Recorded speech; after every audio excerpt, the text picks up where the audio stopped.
സംസ്ഥാന ബജറ്റിൽ പ്രവാസികൾക്കായി പ്രഖ്യാപിച്ച പദ്ധതികളെ ചൊല്ലി പ്രവാസി ലോകത്ത് ഭിന്നാഭിപ്രായം. പ്രവാസികളുടെ പുനരധിവാസത്തിനും ക്ഷേമത്തിനുമായി നോർക്ക വഴി ബജറ്റിൽ തുക വകവരുത്തിയതിനെ ഇടതുപക്ഷ അനുകൂല സംഘടനകൾ സ്വാഗതം ചെയ്യുന്നു. വെറും പ്രഖ്യാപനങ്ങൾ മാത്രമാണെന്ന് UDF അനുകൂല പ്രവാസി സംഘടനകൾ കുറ്റപ്പെടുത്തുന്നു.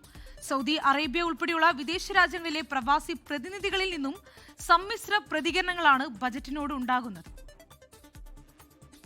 ധനമന്ത്രി KN ബാലഗോപാൽ അവതരിപ്പിച്ച 2026-27 ബജറ്റിൽ നോർക്ക വകുപ്പിന് കീഴിലുള്ള വിവിധ പദ്ധതികൾക്കായി വലിയ തുക മാറ്റിവെച്ചിട്ടുണ്ട്. ഇതിലേറ്റവും പ്രധാനപ്പെട്ടത് പ്രവാസികളുടെ പുനരധിവാസത്തിനായി വകയിരുത്തിയ 65 കോടി രൂപയാണ്. മടങ്ങിവരുന്ന പ്രവാസികൾക്ക് പുതിയ തൊഴിൽ സംരംഭങ്ങൾ തുടങ്ങാൻ ലക്ഷ്യമിട്ടുള്ളതാണ് ഈ പദ്ധതി. കൂടാതെ ബുദ്ധിമുട്ട് അനുഭവിക്കുന്ന പ്രവാസികളെ സഹായിക്കുന്നതിനായുള്ള സാന്ത്വന പദ്ധതിക്കായി 35 കോടി രൂപയും പ്രവാസി ക്ഷേമനിധി ബോർഡിന്റെ പ്രവർത്തനങ്ങൾക്കായി 18 കോടി രൂപയും അനുവദിച്ചിട്ടുണ്ട്. പെൻഷൻ ഉൾപ്പെടെയുള്ള സുരക്ഷാ പദ്ധതികൾക്ക് ഇത് കരുത്തു പകരുമെന്ന് ഇടതനുകൂല സംഘടനകൾ അവകാശപ്പെടുന്നു. പ്രവാസി ഡിവിഡൻഡ് സ്കീം പോലുള്ള നൂതന പദ്ധതികളിലൂടെ പ്രവാസികളെ നാടിന്റെ വികസന പങ്കാളികളാക്കുകയാണ് സർക്കാർ ചെയ്യുന്നതെന്ന് CPM അനുകൂല സംഘടനകൾ വ്യക്തമാക്കുന്നു. പ്രവാസി സൗഹൃദ ബഡ്ജറ്റാണ് ഇന്ന് കേരളത്തിന്റെ ബഹുമാനപ്പെട്ട ധനകാര്യ വകുപ്പ് മന്ത്രി KN ബാലഗോപാൽ അവതരിപ്പിച്ചിട്ടുള്ളത്.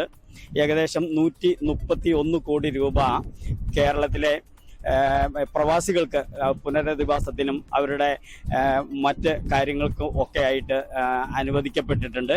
എന്നാൽ സൗദിയിലെ UDF അനുകൂല സംഘടനകളുടെ പ്രതിനിധികൾ ഈ പ്രഖ്യാപനങ്ങളെ വിമർശിക്കുകയാണ്. ലോക കേരള സഭ സംഘടിപ്പിക്കുന്നതിനും ഓൺലൈൻ സേവനങ്ങൾക്കുമായി 7.3 കോടി രൂപ ചെലവാക്കുമ്പോൾ പ്രവാസികളുടെ അടിസ്ഥാന പ്രശ്നങ്ങൾക്ക് പരിഹാരമില്ലെന്ന് ഇവർ പറയുന്നു. ലോക കേരള സഭയുടെ സമയത്ത് പോലും പ്രവാസികൾക്ക് അർഹമായ പരിഗണന ലഭിച്ചില്ലെന്നാണ് ഇവരുടെ ആരോപണം. കേരളത്തിന്റെ പ്രതിശീർഷ വരുമാനത്തിൽ വലിയ സംഭാവനകൾ നൽകുന്നു. ഏകദേശം 2.1 ലക്ഷം കോടി രൂപ ഒരു വർഷത്തിലേക്ക് കേരളത്തിലെത്തുന്ന ഏകദേശം കേരളത്തിന്റെ ആഭ്യന്തര ഉൽപാദന വരുമാനത്തിന് ഒപ്പം നിൽക്കുന്ന ആ തുക നൽകുന്ന പ്രവാസി സമൂഹത്തോട് വളരെ നിഷേധാത്മകമായ സമീപനമാണുള്ളത്. പ്രവാസി ലോക കേരള സഭയുടെ ദിനത്തിൽ അവതരിപ്പിച്ച ബജറ്റിൽ പോലും പ്രവാസികളെ അവഗണിക്കുന്ന സമീപനമാണുള്ളത്. അത് ലോക കേരള സഭയുടെ തന്നെ പ്രസക്തിയെ ഈ സർക്കാർ ഇല്ലാതാക്കുന്നതിൻ്റെ ഇവരുടെ തന്നെ സമീപനമായി കാണേണ്ടി വരും. രാഷ്ട്രീയമായ വാദപ്രതിവാദങ്ങൾ തുടരുമ്പോഴും അനുവദിച്ച ഈ തുകകൾ കൃത്യസമയത്ത് പ്രവാസികളിലേക്ക് എത്തുമോ എന്നാണ് പ്രവാസ ലോകം ഉറ്റുനോക്കുന്നത്. ജലീൽ കടമകലം, 24 ജിദ്ദ.